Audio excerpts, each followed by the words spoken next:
Hello everyone, welcome to Module 9, Managing Supply Quality, which is the Lecture 8.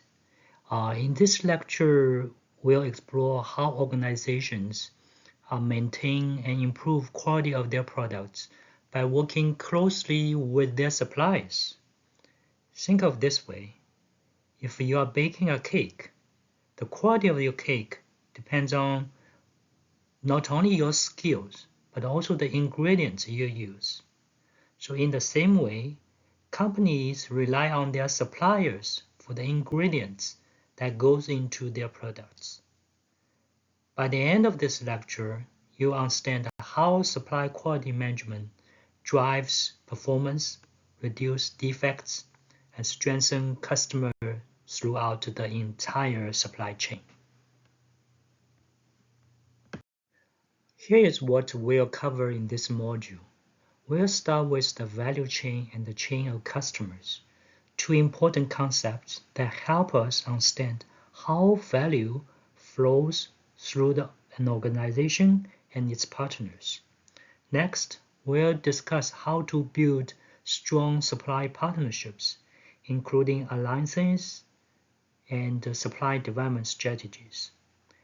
Then we'll focus on supply development in the automotive industry, where we will see real-world examples and learn about standards like the IATF 16949.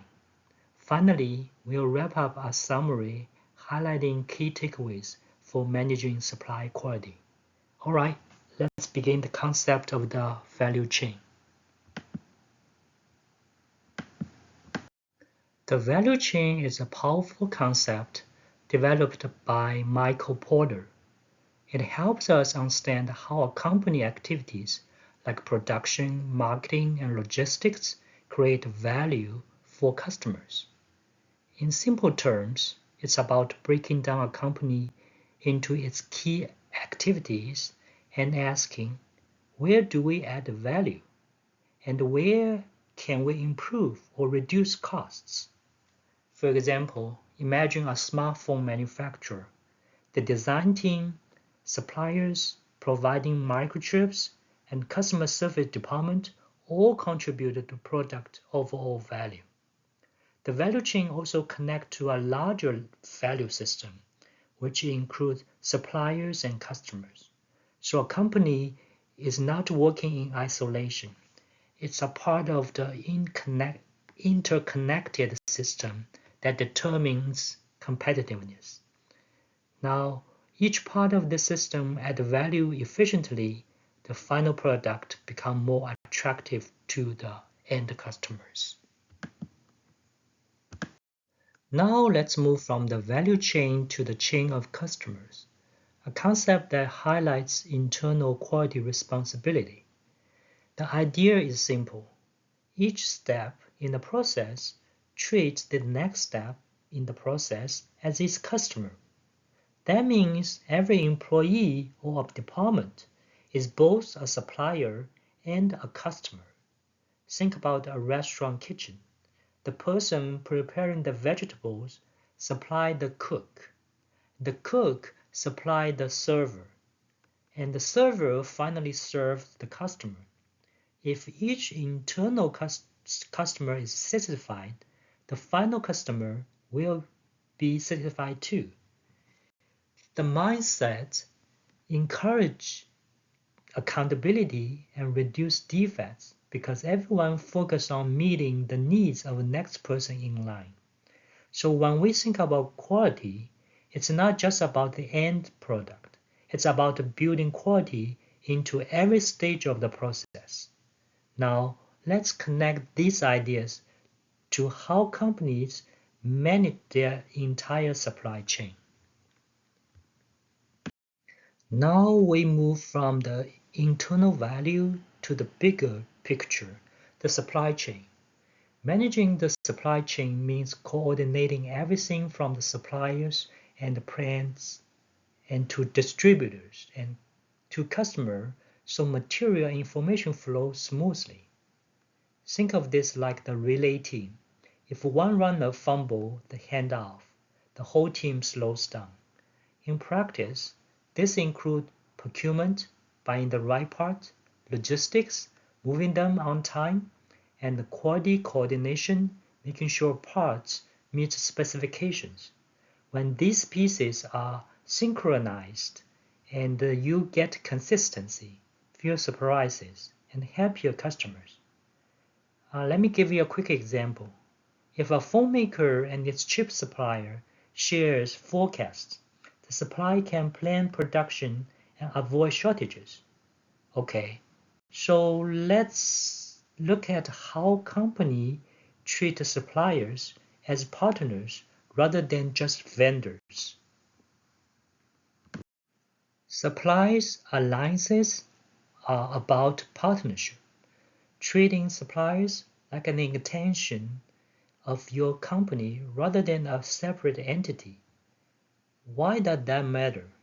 Because reliable inbound material are the backbone of your production. When companies from alliances, they share forecast, quality expectation, and sometimes training or resources with suppliers to raise performance. Picture an auto manufacturer and a seat supplier working together to improve durability. The result is fewer warranty claims and lower cost for both. Supply alliances also build trust and long-term benefits, not one-off transaction.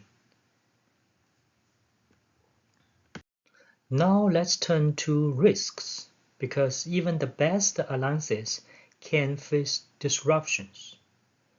So disruptions happen from hurricanes and factory fires to trade delays and cyber attacks. This slide introduces the topic: what kind of interruptions can affect a supply chain and why risk mitigation matters. Think about the last time you waited for an online order that was delayed. That's a disruption at work.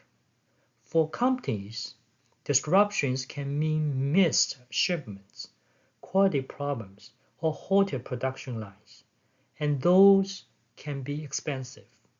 So the goal here is to identify likely risk and plan ahead. And in next slide, we'll also continue to explore practical mitigation strategies. In this slide, we list additional supply chain disruption and what could be the symptom of those disruptions. And let's move on to the next slide. We discuss how to respond to those disruptions and how to minimize those risks. How to reduce the chances a supply chain disruption becomes a crisis. And we can have several strategies. First, develop contingency and recovery plan. So in simple terms, which means hope for the best, but prepare for the worst. And also, we want to work with reputable logistic partners so that we can stay informed and have some reliable partner. And also, we can think about looking at our whole supply chain and know where our vulnerability existed. And last but not least, we need to have some rapid response and monitoring system to track those potential disruptions. So overall, our goal is to minimize the impact of disruptions on quality and delivery. Supply development means actively helping suppliers improve, not just rating them. Common approaches include making sourcing decisions such as single sourcing or dual sourcing. And each decision could have its pros and cons and depend on the individual firm's situation. Using supplier evaluation and report cards to track performance and referring to external benchmarks like ISO 9000 or the Baldrige Award. Furthermore, supply certification and development programs can verify that supply meet required capabilities and strengthen their existing capabilities. Finally, on-site audits identify problems and create action plans. Imagine sending an engineer to a supplier plant to help troubleshoot a recurring defect. That hands-on help can be far more effective than just issuing a rejection notice. Let us dig deeper about those approaches we mentioned in the previous slide. So evaluation gives us a snapshot, but development is a continuous effort. Evaluation helps ranking suppliers and spot who needs help. An external standard offers objective checks. Certification signals that a supplier is proven, and development program supply training and technical resources. On-site audits are both diagnostic and collaborative. They expose root causes and pave the way for joint improvement projects. Think of it as a personal trainer. An evaluation shows your baseline, but the training program helps you to improve over time. The payoff is fewer defects, faster deliveries, and often lower life cycle costs. Here is a practical step-by-step supply development process. First, identify critical products and services. Those are the most affect your output. Next, identify critical suppliers who can supply those items. Third, form a cross-functional team. Bring purchasing, engineering, and quality together. Meet supply top management to align goals and build commitment. And we also need to identify key improvement projects. Set up agreements that define responsibilities and targets.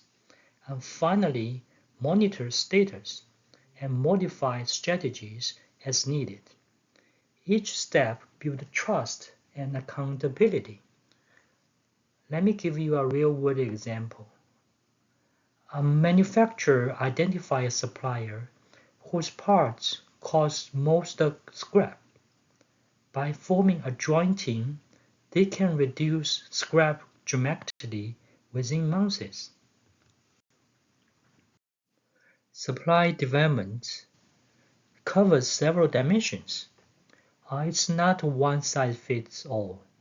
Key dimensions include training and technical support, supply-based optimization, which means choose the right number of suppliers, measuring procurement effectiveness. Are buying decisions aligned with our quality goals?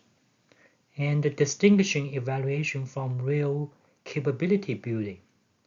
For example, giving a supplier process control training can raise their capability more than simply moving to a different vendor. The objective here is long-term growth. We want to help our suppliers innovate, and we will both benefit.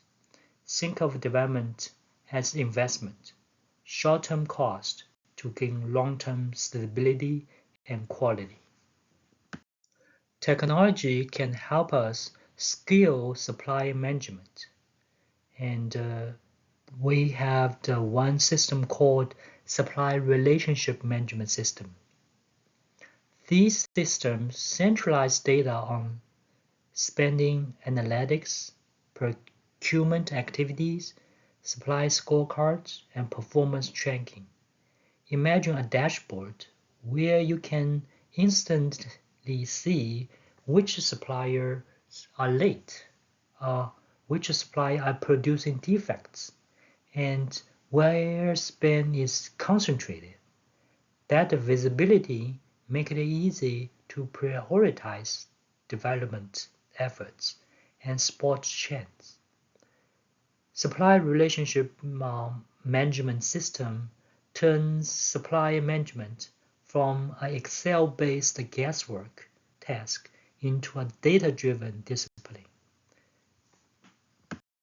Two common technologies used to enable partnerships are EDI and VMI.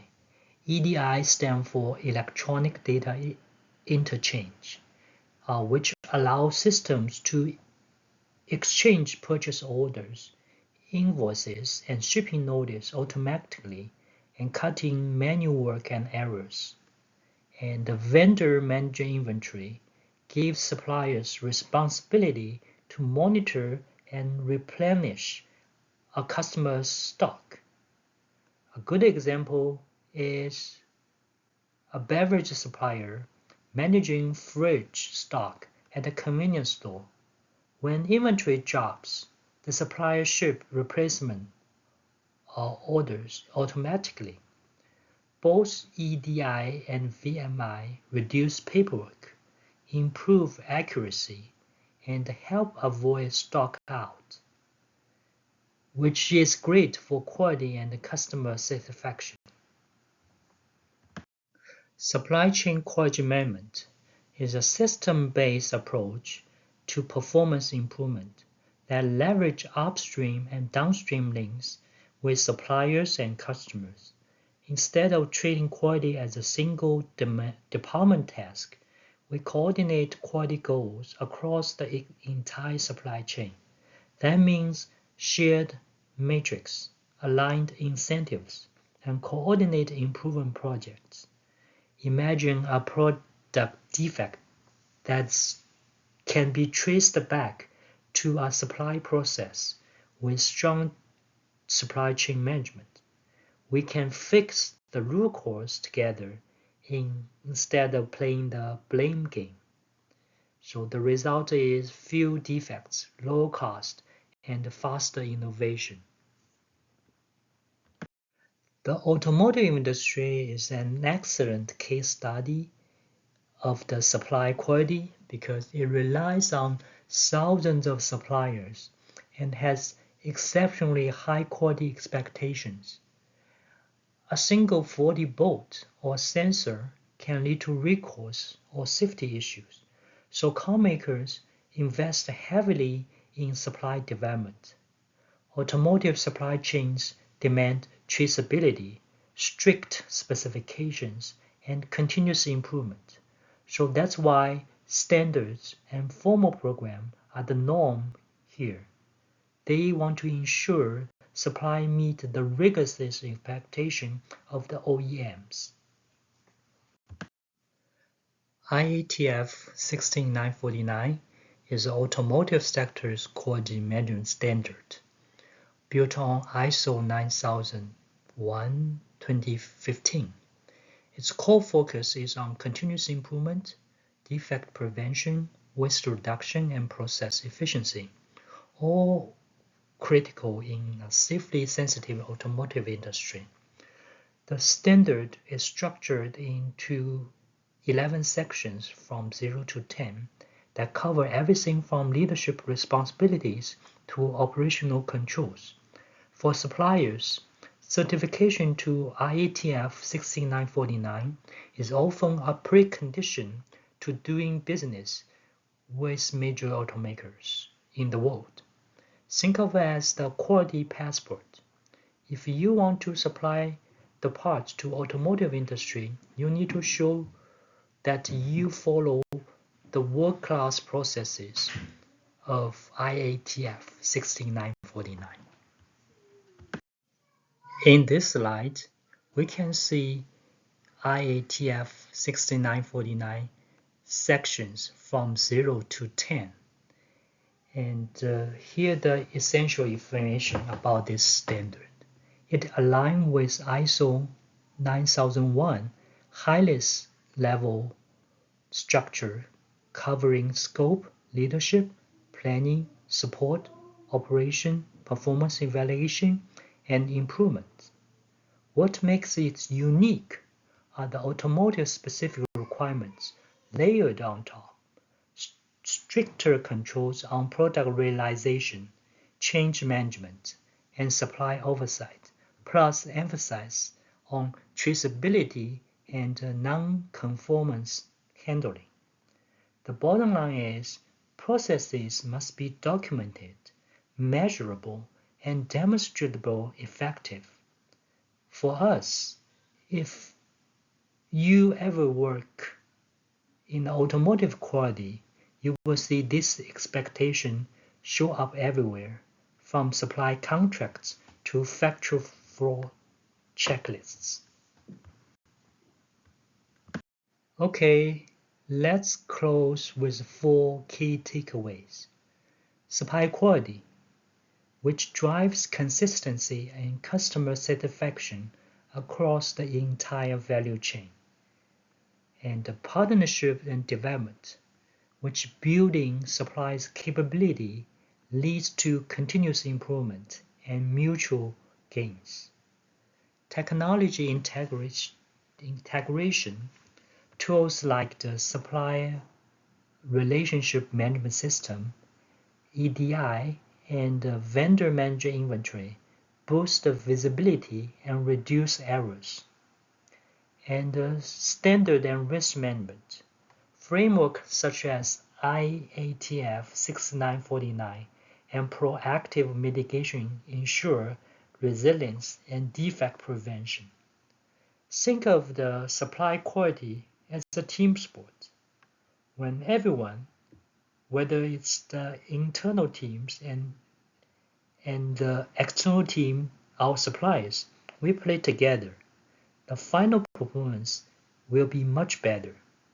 And thank you for listening to my lecture, and see you next time.